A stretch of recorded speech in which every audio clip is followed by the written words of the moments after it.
여기는 이제 통합인 거죠, 통합. 예, 주식을 이제 처음부터 왕초보 때 어떤 것들을 배웠다. 그 다음에 스윙하면서 매매법 3개를 배웠었고, 그 다음에 초단기 매매법 해가지고 상한가 매매법 하고 스캘핑하고 데이 트레이딩 3개로 나눠서 이제 배우셨고요. 그 다음에 이제 배웠던 게 단기 투자는 어떻게 하는 게 효율적인지, 그 다음에 중장기 투자와 장기 투자는 좀 많이 부족했었죠. 그다음에 이제 이 모든 것들을 알려드리고 나서 이제 나한테 맞는 매매법을 찾아내야 되는데, 저 같은 경우에는 좀 성격이 급해요. 그리고 음, 투자금도 그닥 많지 않아요. 네. 그러니까 10억 미만인 거죠. 이런 경우에 스윙을 하면서 단기 투자도 하고 그러면서 중장기 투자까지도 조금 이렇게 깔짝깔짝 해도 될 정도의 자금력이지 않나라는 생각을 갖고 있는 거예요. 내가 가지고 있는 현금이 한 2천만 원 정도밖에 없어. 그러면 스윙하고 뭐 단기 초단기로 여기서부터 여기까지만 할 것 같아요. 근데 내가 가지고 있는 돈이 1억이 이제 넘어가면서 2억이 좀 넘어가고 있어. 그러면 단기 투자를 도입을 할 만도 하고요. 그러니까 내가 가지고 있는 총 투자금이 얼마나에 따라서 이제 자금 운용을 어떻게 할 건지를 이제 포트폴리오를 나눠 가지고 음, 가려고 하는 거죠. 음, 그런 생각들을 가지고 있으면서 이제 이쪽에서는 사실 소형주나 초소형주 위주의 매매를 많이 했었죠. 그러면서 중형주, 뭐 중대형주, 그리고 나서 대형주, 초대형주 막 이렇게 음, 이제 이 점점 확장하고 있고 중장기 투자 가이드를 하면서 사실 이제 중장기 투자 쪽에 포트폴리오를 가져가면서 그룹주를 지금 다루고 있는 거죠. 삼성그룹, 뭐 현대그룹, 음, 뭐 이런 식으로. 지금 이제 매매를 시작을 했죠. 이쪽을. 네. 그리고 나서 이제 실전 매매와 이제 최적화에 대해서 이제 이거는 이제 제 매매법인 거예요. 저한테 최적화가 되어 있는 거죠.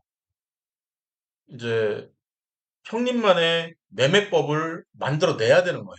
어떻게 만들어낼까를 저한테 이제 네. 좀 간략하게나마 이렇게 뭐 엑셀로 제출을 해도 되고 네네. 아니면 이 파워포인트로 제출을 해도 되고 이렇게 음, 제출을 하면 제가 이제 리뷰를 하겠죠.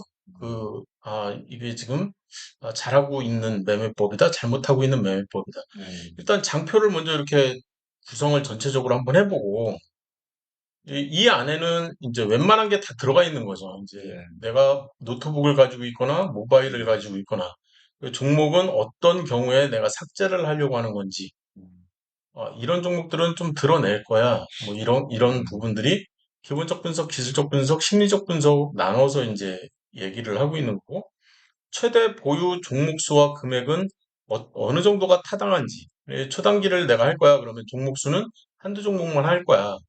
스윙을 할 거야. 그랬을 때 최대 종목 수는 맥스 30종목까지 늘릴 거야.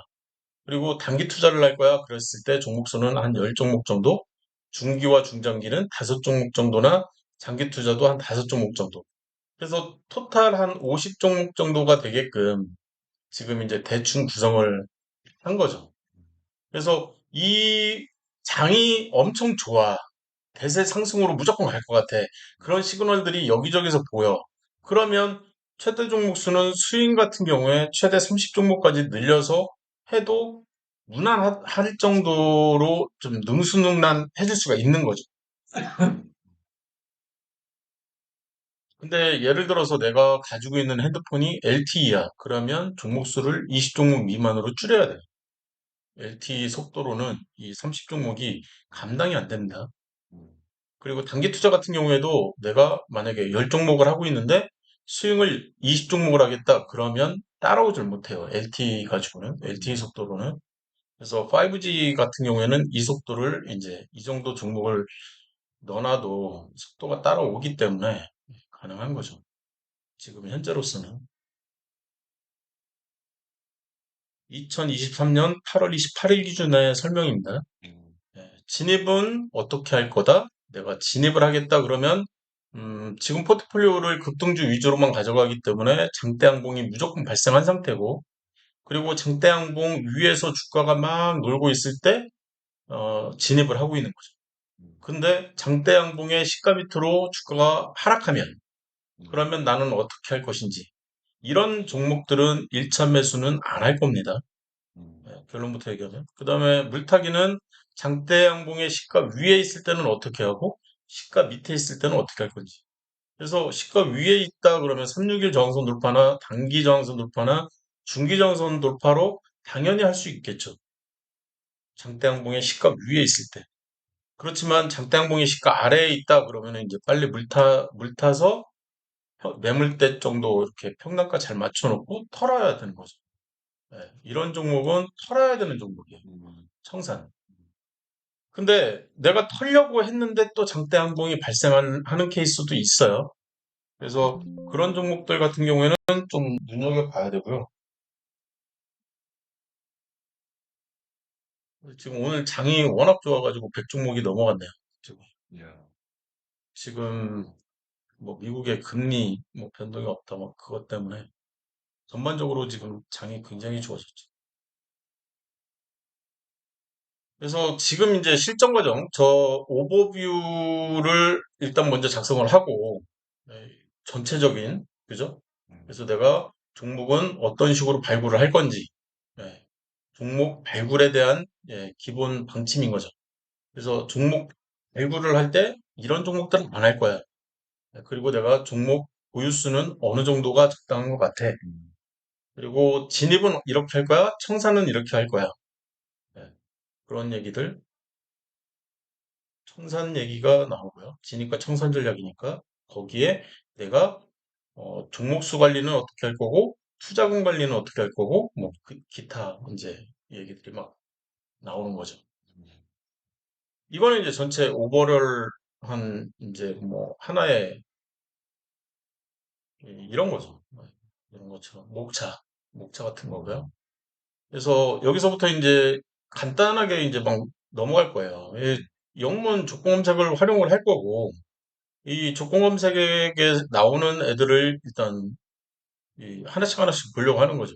그래서 네이버 증권에서 기본적 분석부터 이제 막 진행을 할 수도 있는 거고 그렇지 않을 수도 있지만 그래서 저기에서 나오지 않으면 여기에서 안 나오면 이 전비 등락을 이용을 하려고 하는 거죠. 그죠? 그래서 전비 등락을 이용을 하는데 저희 같은 경우에는 이렇게 S2를 만들어 놔서 상한가부터 오늘의 상한가가 나오면 여기서부터 적자 왼쪽 하단에 예, 적자인 종목들은 그냥 다 버리려고 하는 거죠. 이건. 근데 흑자가 보여. GRT. 그러면 이 오른쪽을 봐서 이 띠 한 개 이제 3년 전, 3년 이내에 있기 때문에 이런 종목은 버려야 되는 거죠. 사실. 보자마자 그냥 실적이 아무리 좋아도 그냥 신규주라는 생각을 갖는 거죠. 그래서 지금 적자니까 그냥 막 넘어가고 지금 분기 기준으로 지금 설정을 해놨는데 분기 기준으로 오늘 날짜 기준으로 여기서부터 10개를 보는 거죠. 이렇게. 그 다음에 연간 여기서부터 10개를 보는 개념이기 때문에 5년 전 적자가 있어서 못하겠다. 지금 이 종목 같은 경우에는 여기서 걸러지겠죠. IMBC까지 했고 그다음에 인프로 공고문 같은 경우에는 지금 분기가 5개밖에 없기 때문에 신규주라는 거죠. 버리면 되고 적자는 무조건 그냥 무조건 버린다고 생각하시면 돼요. 그다음에 신규주도 지금은 무조건 버린다고 생각하시면 되고 펌트코리아 우리 했었죠, 그죠? 근데 심리적 고점에 이미 가 있기 때문에 이쪽에서 우리가 발굴이 됐다면 지금 한참 먹고 있겠죠. 그다음에 신화콘텍 이런 종목들도 보면 지금 연관으로 이렇게 놓고 봤을 때 지금 여기서부터 여기 적자가 보이죠. 그죠? 그래서 신화콘텍도 하면 안 되는 종목이 되는 거고요. 대창, 포스코 인터내셔널 지금 뭐 이 심리적 고점 차트상 그다음에 신세계 인터내셔널 얘 같은 경우에는 이렇게 연관으로 이렇게 보면 괜찮네요. 그죠? 그다음에 분기로 봐도 뭐 나쁘지는 않은데 이 매출 감소세가 좀 심각하기 때문에 차트는 이렇게 뭐 하향되게끔 나온 것처럼 느껴지고요. 지금 이렇게 나온 상태에서 이 오른쪽에 이제 장대양봉이 빵 뜬 거죠. 그죠? 그러면 이 장대양봉을 이제 어떻게 해석을 할까 생각을 해야죠. 역대 차트를 보고 역대 차트에서 지금 여기서부터 이렇게 올라오는 얘가 이제 무너지면서 그죠? 경기 지지선이 무너진 거죠.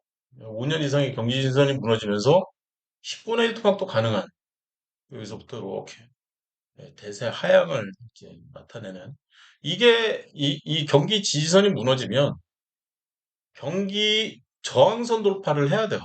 이 돌파를 하는 걸 확인하고 들어가는 게 훨씬 안정적이고 이게 이 저항선 돌파가 되려면 이 장기 저항선 돌파가 돼야 되는 거죠. 이 장기 저항선 돌파가. 그래서 이 장기 저항선 돌파가 되려면 또 하나의 장기 저항선이 여기서부터 이렇게 나왔거든요. 얘가 지금 돌파할 가능성이 있다. 그리고 나서 돌파를 한 거죠. 실질적으로 여기서 그죠? 돌파를 했어요. 그러면 이 장기 저항선 돌파를 좀 더 이렇게 보면 여기서부터 한 달, 두 달, 세 달짜리 이 저항선이 나 돌파할 것 같아, 나 무너질 것 같아 그러면서 신저가를 만들었잖아요. 그래서 이런 종목은 아직 여기가 저점이라는 확신은 안 들어요. 지금. 그런데 여기서부터 이렇게 그린 이 저항선 돌파 같은 경우에는 저항선이 돌파를 하고 나서 지지선 역할을 잘 해줬죠. 네, 그러면 살아있는 저항선이 되면서 얘가 하나가 이제 굳건하게 이렇게 딱 만들어진 거죠. 그래서 여기를 눌림목이라고 생각하고 사람들이 공략하는 거 아닌가? 그래서 외국인들도 이쪽 부분이 지금 이렇게 보시면 뾰족 이렇게 V자 형태로 이렇게 사고 있는 모습을 볼 수가 있다라고 생각을 하시면 될 것 같아요. 신세계 인터내셔널. 나쁘지는 않은 차트인 거죠. 그리고 이제 여기에서 재료는 이제 또 추가 분석을 해야 되겠지만 이 기본적 분석 살짝 하고 나서 오른쪽에 재무추이 이 기본적 분석을 살짝 했죠 이렇게 그죠? 그래서 이 단위가 일단 달라졌잖아요. 그리고 나서 밑에서부터 이렇게 올라가면서 매출이 쭉 늘어나는 모습을 볼 수 있으면서 영업이익도 쭉 늘어나고 당기순이익도 쭉 늘어나는 네. 이뭐 나쁘지 않죠. 이 정도면 좋은 편이죠 굉장히. 신세계 인터내셔널 같은 경우에는 지금 이제 관심을 가져도 되지 않을까? 그러면 내가 이제 투자 관점에서 항상 이제 접근을 먼저 하잖아요. 그러면은 아직은 조금 부족하다. 불멍 차트로 봤을 때 얘가 이 위에까지 올라온 흔적이 보이면 그때 들어가도 늦지 않다라는 거죠. 얘는 그냥 관심 목록에만 넣어놓고 좀 더 이렇게 지켜볼 필요는 있겠죠. 신세계 인터내셔널. 지금 10%까지 했고요. 그다음에 유일 로보틱스 적자, 그다음에 엠노는 심리적 고점 같이 보시면 돼요. 그다음에 오파스넷도 심리적 고점이고 적자는 다 넘어가고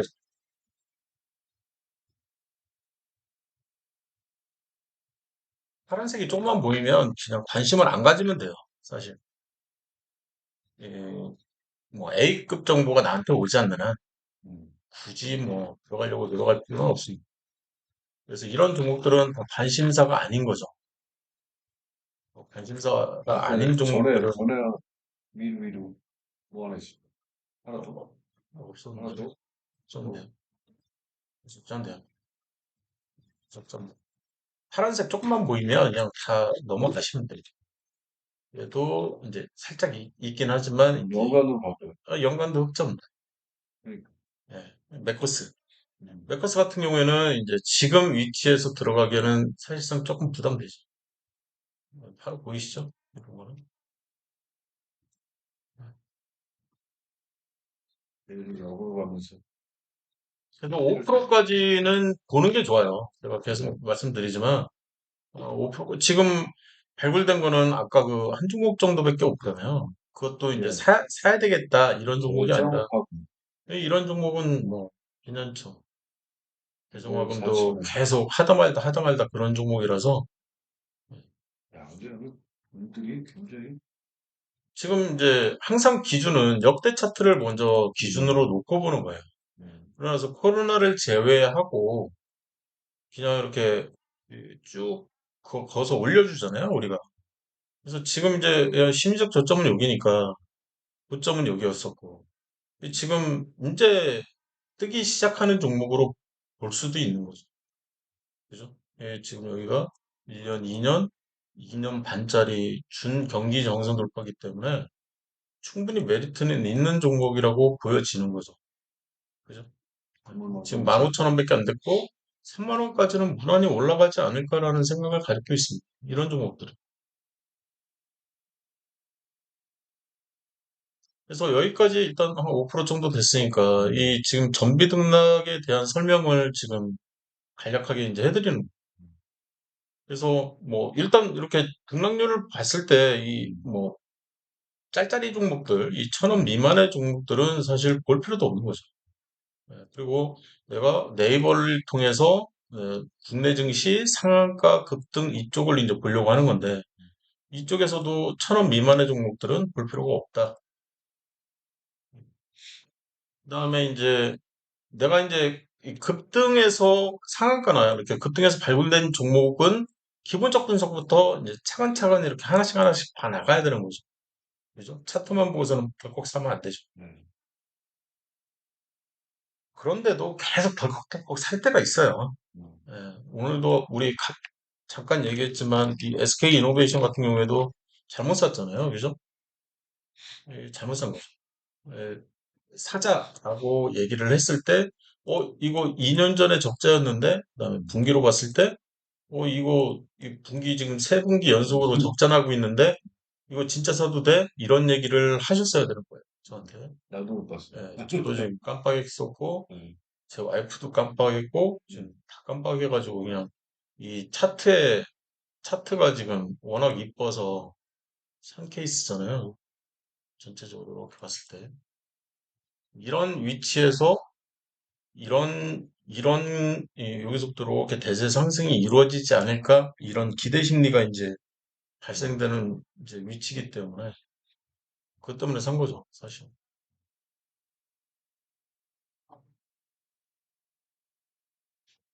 여기까지 얘기를 했고요. 음. 그래서 일단은 어떤 종목은 사면 안 되냐? 아까 이제 계속 그런 얘기를 좀 집중적으로 하려고 했던 건데, 연매출액이 15% 미만의 감소, 이렇게, 이 매출액이 줄어. 이런 종목들은 좀 자제를 해야 되는 거죠. 그래서, 음, 15%를 기준으로 해서 그 이상 감소하면 안 사겠다. 그 다음에 흑자가 아니다. 그럼 이런 애도 좀 드러내겠다.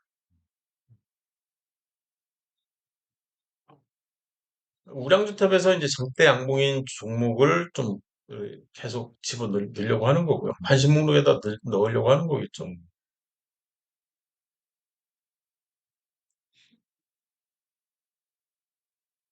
음. 그래서 우량주택 태반화를 아예 그냥 만들어 놓고 이 우량주를 골라내는 거죠. 평소에. 평소에 내가 이제 관심 목록을 막 집어넣는데 이쪽에서 장대양봉이 빵 떴어. 그러면 저쪽으로 옮기려고 하는 거죠. 급등주 쪽으로. 지금 이제 종목 관리를 이, 증권통을 통해서 이렇게 하고 있는 거죠. 그러니까 저런 카테고리를 영문 가지고는 하고 있지 않아요. 이런 관심 목록을 막 집어넣고 하는 이런 행위 자체를 안 하는 이유가 이쪽은 그래픽이기 때문에 그래요. 그래픽이기 때문에 느려요. 이쪽은 그냥 산술 이렇게 숫자로만 이렇게 왔다 갔다 왔다 갔다 해가지고 그나마 빠른데 아침에 가뜩이나 정신없어 죽겠는데 이쪽에 막 100종목 이상 막 여기다가 집어넣어 버리면 이 얘가 이제 막 버벅버벅 막 버벅대는 거죠. 휴대폰 뭐 5G도 버벅대니까 이쪽. 그래서 이 오전 급등 가능 뭐 이런 이 급등 가능 급등주 매수 신호 이런 것들이 뭐냐라고 했을 때 지금 이 조건 검색을 얘기를 하는 거죠. 그래서 우리는 S1에다가 이렇게 저장을 시켜놓고 보고 있는 거고요. 그래서 오늘은 전체장이 워낙 좋았기 때문에 이 저평가 매수 신호에서 이 저평가 매수 신호는 사실 시그널 1, 시그널 2, 시그널 3, 시그널 4 거기에 오전 급등 가는 여기까지 요 5개가 다 이 안에 어떻게 보면 교집합으로 들어가는 케이스가 꽤 많겠죠. 그래서 제일 먼저 봐야 되는 거는 급등주 매수 신호. 얘가 제일 중요한 거고요. 얘가 이 안에 당연히 있을 거고요. 그리고 나서 여기서 제일 먼저 오전에 이제 살짝 뜰 거고, 그리고 나서 거래량이 조금 받쳐주면 이쪽으로 넘어가고, 이제 확실히 이제 이 10% 이상 뜬 흔적이 보인다 그러면 이제 이쪽으로 넘어가겠죠. 그래서 신화쿤텍 여기 있죠. 이 펀텍코리아는 죽었네요. 보니까 거래량이 조금 미달됐나 봐요. 뭐, 이 급등주 요 세 개가 페어니까. 그리고 나서 우진 여기 있죠. 여기는 당연히 있을 거고 신화콘택도 마찬가지고. 그다음에 쿠쿠 홀딩스 여기 있죠. 서희건설도 마찬가지로 있어야 정상이라는 거죠. 없으면 안 된다는 거죠. 그러니까 여기 없다, 이쪽에 없다 그러면은 조건식을 잘못 만들어 놓은 거죠. 그래서 이 5종목은 이 21종목 안에 존재를 해야 되는 거고, 이 21종목은 이 69종목 안에 존재를 해야 되는 거죠. 그래서 최종적으로 뽑힌 이 5종목을 분석을 하려고 하는 거니까. 그래서 하나씩 분석을 한다면 제일 먼저 확인을 해야 되는 거는 재무죠. 그래서 여기에서 잘려 나가는 거죠. 여기서 잘려 나가는 신화권도 있고. 그리고 나서 우진도 제일 먼저 봐야 되는 거는 재무죠. 네, 여기서 잘려 나가야 되는 거죠. 지금 조건 검색이 20개 제약이 있기 때문에 더 이상 골라낼 수가 없었던 거죠. 코코홀딩스도 재무를 먼저 보고 분기를 봐야 되는 거죠. 네, 보고 나서 결정을 해야 되는. 쿡홀딩스 이 지주사기 때문에 이 PBR이 조금 낮아요. 어떻게 보면. 그리고 나서 지금 시점에 굉장히 시장에 관심을 많이 받고 있는데 지금 사도 될까? 말까? 지금 어떤 이제 공시가 떠 있겠죠, 당연히. 당연히 공시가 떠 있어야 정상인 거고. 근데 없네요, 공시가. 신기하게. 그러면 다른 이유인 거죠? 공시가 없다면. 뉴스나 뭐 이런 것들을 찾아서 이제 이렇게 된 이유를 찾아내야 되는 거죠. 근데 지금 이 쿡홀딩스 같은 경우에 좋다 좋다 얘기하는 이유가 이 종가를 빵 쏴버리잖아요. 과거로. 그러면 여기서부터 한 달, 두 달, 세 달, 네 달, 다섯 달, 여섯 달, 일곱 달, 여덟 달, 아홉 달, 열 달, 11달 가까이, 여기거든요. 여기 11달 가까이 덮는 장대 항공이 여기서 이제 나온 거죠. 사실 그 전에 여기서 한번 나왔고, 여기서 한번 나왔고, 그리고 나서 세 번째, 이제. 그러면 첫 번째, 두 번째, 세 번째까지가 이제, 여기가 신저가가 있으니까 두 번째겠네요. 이 두 번째니까 얘가 이제 하락을 멈추게 해주고, 횡보를 하게끔 만들어주는데, 사실 여기서 신고가가 나온 거는 좀 이렇게 눈여겨볼 만한 내용인 거죠. 그죠? 신고가가 나왔다. 그리고 나서 오늘 조정받고 있는 거죠. 차트는 굉장히 좋은 차트죠. 그래서 양봉이 절반을 치고 올라간 타이밍을 노려서 사도 되겠죠. 매매법대로 한다면. 그리고 나서 이제 MACD 레이트라든지 지금 이제 투자로 가고 있는 거죠. 그죠? 아직은 스윙이지만 보이시죠? 그리고 나서 골목 차트와 매물대 차트를 또 봐야죠. 그래서 매물대 차트 같은 경우에는 고점을 기준으로 봐야 되는데 여기는 뭐 거의 뭐 몇 년 전 얘기니까 이 고점을 기준으로 보면 될 것 같아요. 그리고 오늘의 고점은 여기서부터 이렇게 치고 올라가는 흔적이 살짝 보이는 걸로 봐서는 굉장히 좋은 차트인 거죠. 어떻게 보면. 그죠? 되게 좋죠. 그리고 나서 여기서부터 1년 정선 돌파를 이쪽에서 깔끔하게 하고, 그리고 나서 이제 여기서부터는 횡보라고 봐야 되겠네요. 거의 한 6개월 이상 홍보하다가 이제서야 가기 시작하네요. 답답하죠, 차트가. 여기는 사실 계속 스윙하라는 구간이었는데, 그죠? 스윙하려고 했는데, 여기에서 투자를 결정을 내렸다 그러면 더 답답한 거죠, 사실. 한 1년. 그래서, 만들어 놓은 지표를 어떻게 활용할 거냐, 그 활용 방법도 되게 중요한 거죠. 어떻게 보면. 그죠? 그러고 나서 지금 얘가 왜 여기서 이렇게 밀리냐, 그거를 보려고 하는 게 매물대 차트잖아요. 그래서 매물대는 사실 요 고점부터 요 저점까지의 매물대를 봐야 되는 거기 때문에 지금 매물대는 여기서 굉장히 심한 12%짜리 매물대가 있는 거고요. 여기에 8%짜리 매물대가 이렇게 존재를 하고 있는 거죠. 얘가 제일 센 거. 그죠? 이렇게 6%짜리, 여기는 12%짜리. 그리고 나서 여기서 이렇게 만들어지는 거, 얘도 6%, 7%가 이렇게 있기 때문에 얘도 세죠, 사실. 13% 넘는, 14% 가까이 되니까. 그래서 굉장히 눌려 있는 거예요. 예, 예, 이, 전체적으로.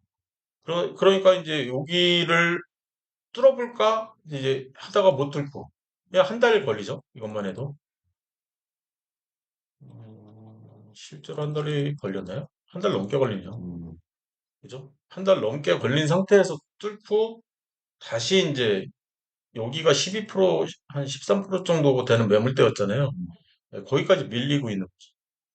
네, 이쪽도 돌파를 하려면 시간이 굉장히 많이 필요한데 굉장히 큰 호재가 발생을 했기 때문에 누구나 다 알고 있는 호재가 발생을 했기 때문에 이렇게 바로 뚫린 거죠. 그러면 여기까지는 조만간 간다는 거죠. 못 먹어도 보라고 생각을 하고 이제 목표가는 여기인 거죠. 여기를 기준으로 해서 계속 사고 팔고 사고 매매법만 있으면 되는 거죠, 이제.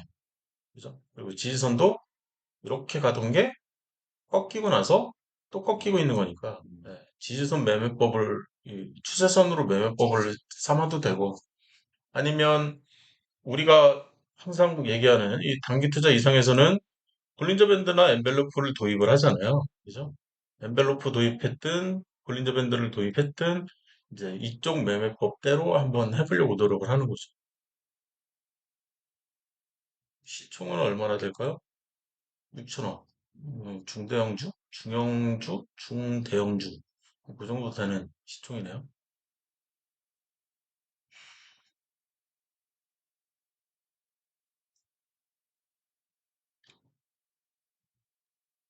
한 달 넘게 이제 횡보를 먼저, 그러니까 우상향 차트긴 하겠지만, 이 매물벽을 뚫기가 쉽지는 않아요. 쿨홀딩스. 나쁘지 않네요.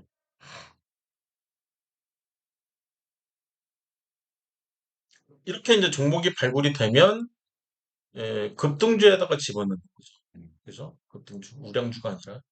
그래서 급등주가 이제 죽었어. 이렇게 반짝하고 죽어버렸어. 그러면 다시 우량주에다가 갖다 일단 넣어놓고, 왜냐하면 기본적 분석은 얼추 해놨잖아요. 이 종목 심리적 저점 상태에 있고. 그러니까 이제 언제 장대양봉이 뜰지를 모르는 거죠. 예. 장대양봉이 또 보인다? 그럼 여기서부터 한번 해볼까? 왜냐면 우리는 매매법이 있잖아요. 한 달 정선 돌파로 먹고 나올 수가 있잖아요, 또. 예. 그래서 물타기를 해서 먹고 나오고 또 물리더라도 여기서부터 한 달 저항선 돌파하면 이쪽에서 또 사서 먹고 나올 수가 있잖아요. 그죠? 이쪽도. 그죠? 그리고 나서 또 들어갈 수도 있는 거고. 못 들어가서, 뭐, 놓쳤겠죠. 그렇지만 관심 목록에다 넣으면, 아, 얘 오늘 핏똥을 쌌네? 이런 것들이 이제 보이잖아요. 네. 그러면 또 급등주에다 놓고 또 매매를 시작해야 되겠죠. 이런 얘기죠, 요즘.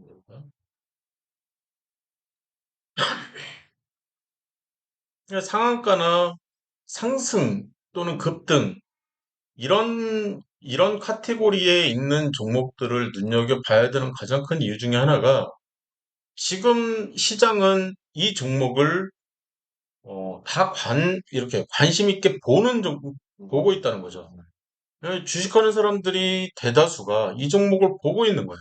상한가 종목은 특히나 웬만한 사람들은 다 지켜보는 거죠. 왜? 돈 벌 가능성이 농후하기 때문에 그런 거죠.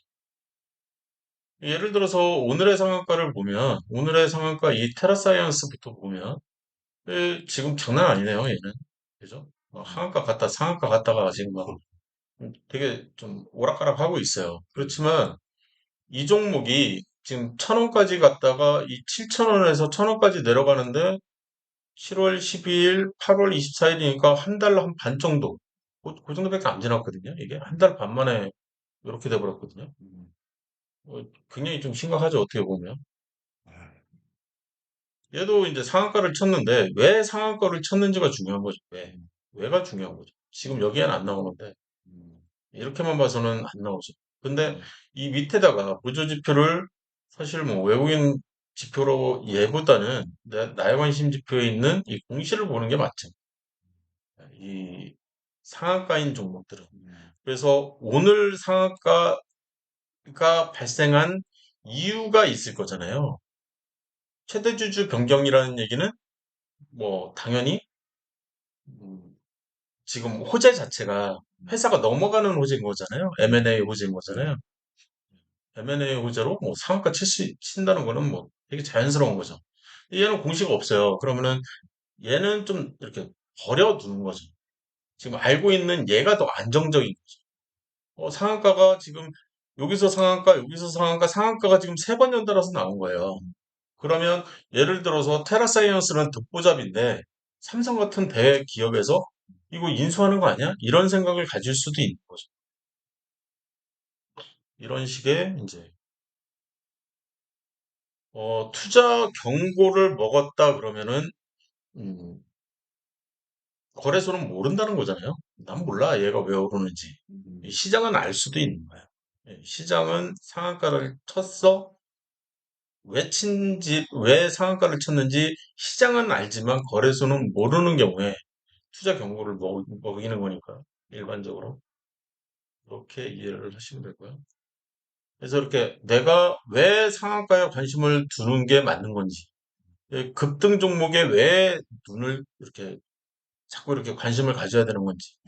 그렇다고 해가지고 개똥주에는 관심을 안 가졌으면 좋겠다라는 게 제 사견인 거죠. 연간을 봤더니 지금 몇 년째 지금 적자가 막 계속 이어지고 있잖아요. 그리고 여기는 없어요. 없는데 갑자기 돈이 생겼네? 그럼 이거 뭐예요? 죽어란 거잖아요. 음, 그죠? 음. 우리 돈이잖아요. 사실. 유상증자나? 예. 유상증자. 주주 배정일 가능성이 농후하죠. 어떻게 보면. 얘도 지금 2년 연속으로 지금 적자인데, 어, 흑자인 이 GRT 같은 경우에는 그나마 조금 낫네요. 그죠? GRT 같은 경우에. 얘 같은 경우에는 좀, 심리적 고점. 그리고 요, D 얘도 있고. 띠약. 그래서 요런 얘기들. 그다음에 재무 분석은 제가 뭐 계속 강조를 워낙 많이 하니까 이 네이버에서 어떻게 보는지 한번만. 그다음에 음, 얼마나 감소를 해야 이 종목을 내가 안 볼 거야라고 했을 때 이 매출 증가가 15% 이상. 네, 이 얘인 거죠.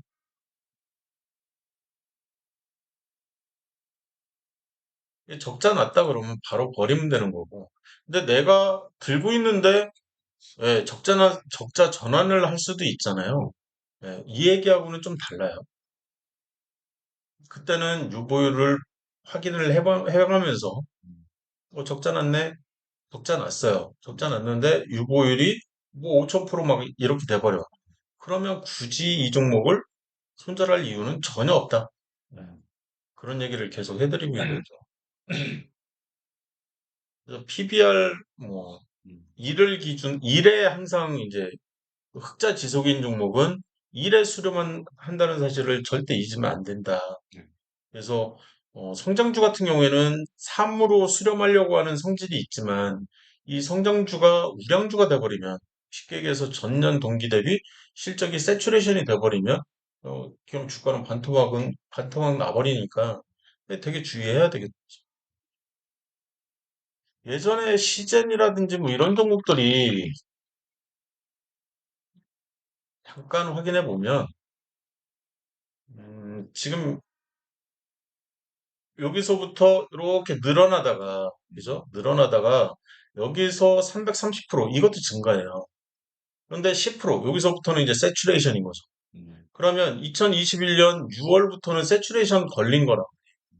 돈은 왕창 벌어요. 여전히 벌어요. 엄청 벌거든요. 근데 세츄레이션이 여기서 걸려버렸단 말이에요. 실적에서. 그럼 21년 6월 이런 차트인데 21년 6월 차트면 여기서부터라는 얘기죠. 네. 세츄레이션이 걸려버리면 여기서부터 주가가 지금 한 8, 9만 원 하는데 반토막 나는 거는 그 반토막으로 수렴한다는 거예요. 예. 그럼 4만 5천 원 라인이잖아요. 여기잖아요.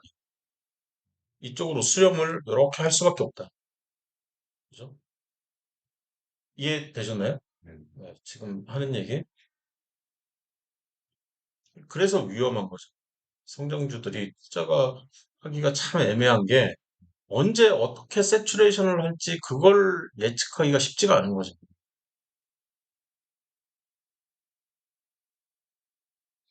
그래서 PBR은 우량주인 경우에 1이고 저평가 우량주인 경우에는 0.8인데, 그죠? 근데 이제 산업에 따라서 좀 PBR이 좀 차이가 나는 거는 감안을 하셔야 된다.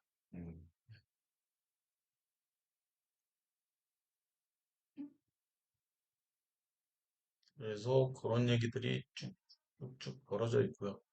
히림은 이제 여기다 넣었던 가장 큰 이유 중에 하나가 이 히림이라는 종목이고요. 지금 이런 차트를 그리고 있는데 윤석열 테마 준 거죠. 네, 여기가 이쪽이 이제 윤석열 테마주라서 지금 차트가 이런 거죠.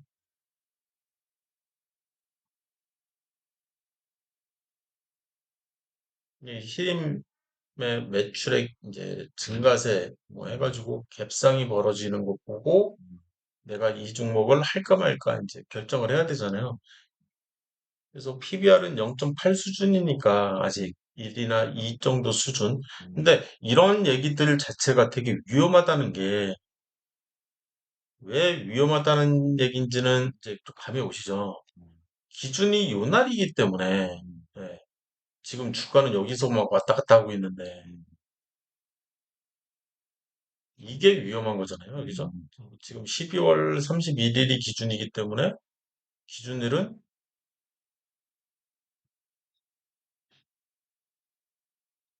12월 31일 요 날 종가를 기준으로 해서 PBR이 만들어졌잖아요.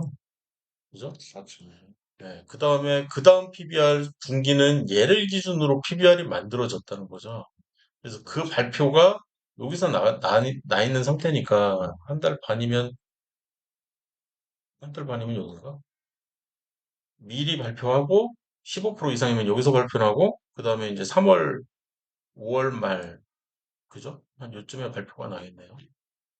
근데 발표가 날 당시에 PBR이나 퍼나 이런 기준점들이 다 여기를 가리키고 있기 때문에 되게 좀 주의를 할 필요가 있는 거죠.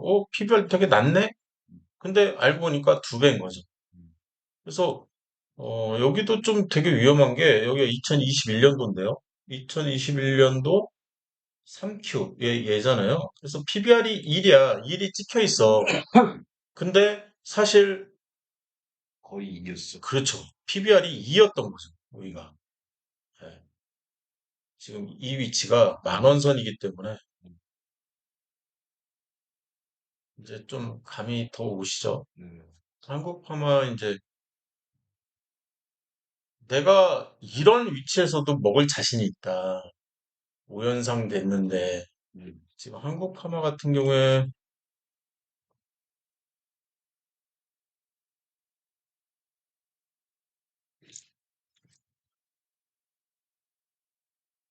지금은 어떻게 돼 있나 좀 볼까요? 예? 지금 이 위치였던 거죠. 이 위치. 여기인데 이 종목을 내가 먹겠다. 나 이거 이런 종목 먹을 수 있어.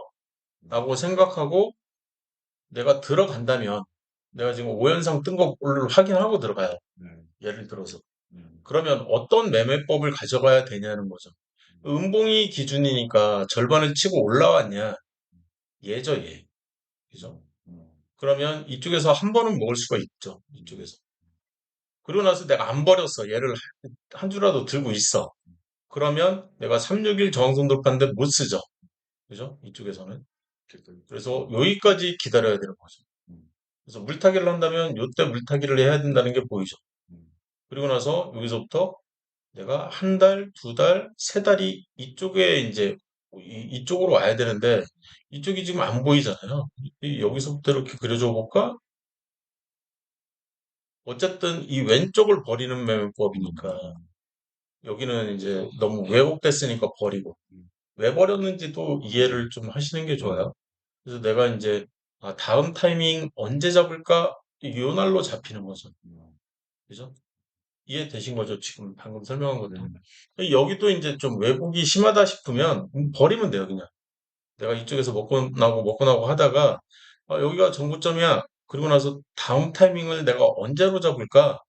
이날로 잡든 여기가 눌림목이라고 생각하고 절반 치고 올라가는 타이밍에서 잡든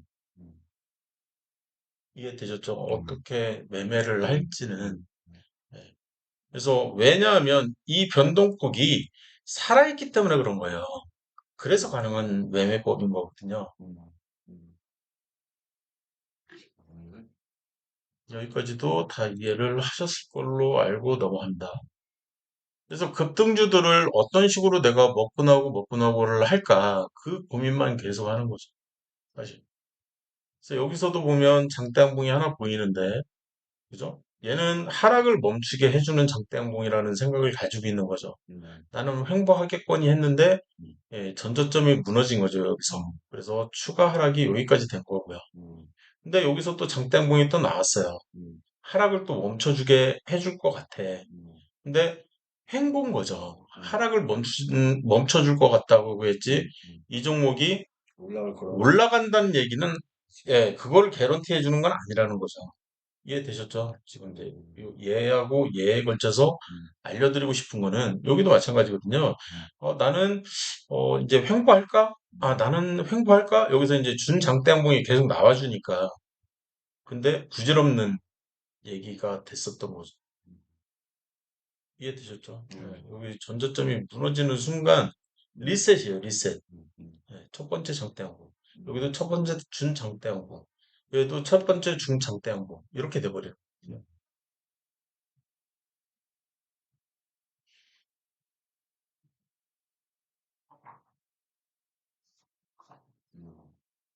이제 이런 얘기들은 다 넘어가고요.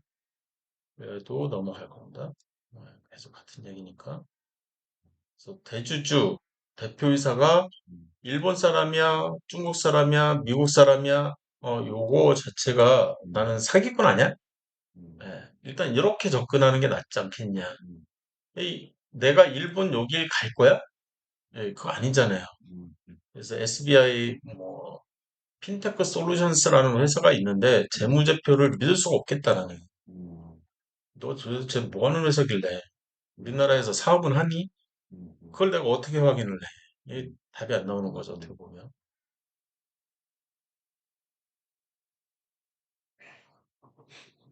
왜 이런 개똥주를 상장시켜 주시는지 이해가 안 돼.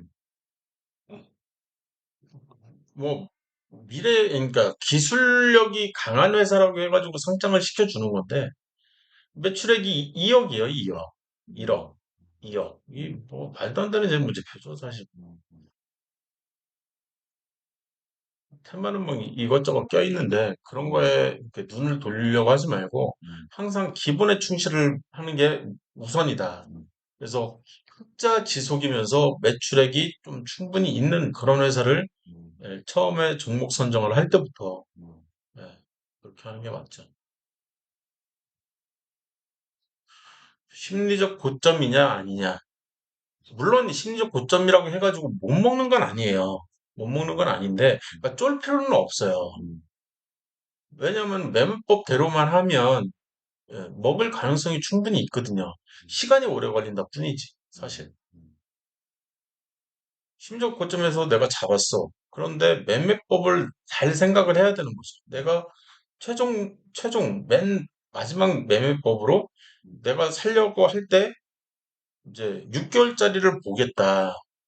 음, 가장 기본적인 게 그런 거잖아요. 내가 6개월짜리를 보겠다 그러면 여기서부터 한 달, 두 달, 세 달, 네 달, 다섯, 여섯 해가지고 이 오른쪽에서 내가 사겠다. 예를 들어서 지금 그런 얘기를 하는 거거든요. 그러면은 여기서부터 한 달, 두 달, 세 달, 네 달, 다섯 달, 여섯 달이니까 이쪽 어딘가에서 샀을 수도 있겠네요. 재수가 없으니. 음, 이렇게 해가지고. 근데 치고 올라간 흔적만 있으니까 계속 올라가고 여기도 그냥 올라가기만 하고 지금 애매하네요. 여기는 살 수 있는 데가 안 나오네요. 그죠? 거의 여기가 하나 나오네요. 여기. 그래서 사게 되면 이날 사겠죠. 만약에 산다면. 음, 그래서 여기서 또 말렸어. 그러면 지금도 답이 안 나오는 차트가 되는. 이 왼쪽은 또 버리고 눌림목이 안 나오네요. 그러니까. 음, 그죠? 그래서 계속 가서 이제 정선 돌파가 됐는데 장대양봉이 차트가 안 없어. 나오는 지금 그런 차트인 거잖아요. 음, 그래서 장대양봉이 나오려면 이제 정고점이 하나, 둘, 셋, 넷, 다섯, 여섯 해가지고 이쪽부터 이제 또 다시 시작을 하니까 지금 계속 좀 애매하네요. 차트가. 음, 얘 같은 경우는 한국파마 같은 경우. 그래도 어찌 됐든 나는 이 왼쪽을 버리는 매매법을 가지고 있는 거죠. 그래서 내가 이 종목을 접근을 한다 그러면 준장대 항봉이 나온 이날 이후 이 오른쪽에서 사더라도 음.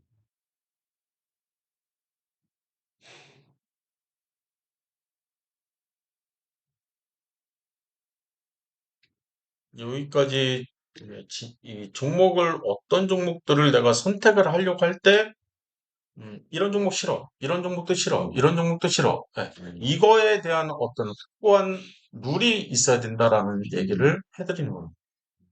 예, 잠깐 쉬었다가 음. 진행을 할게요.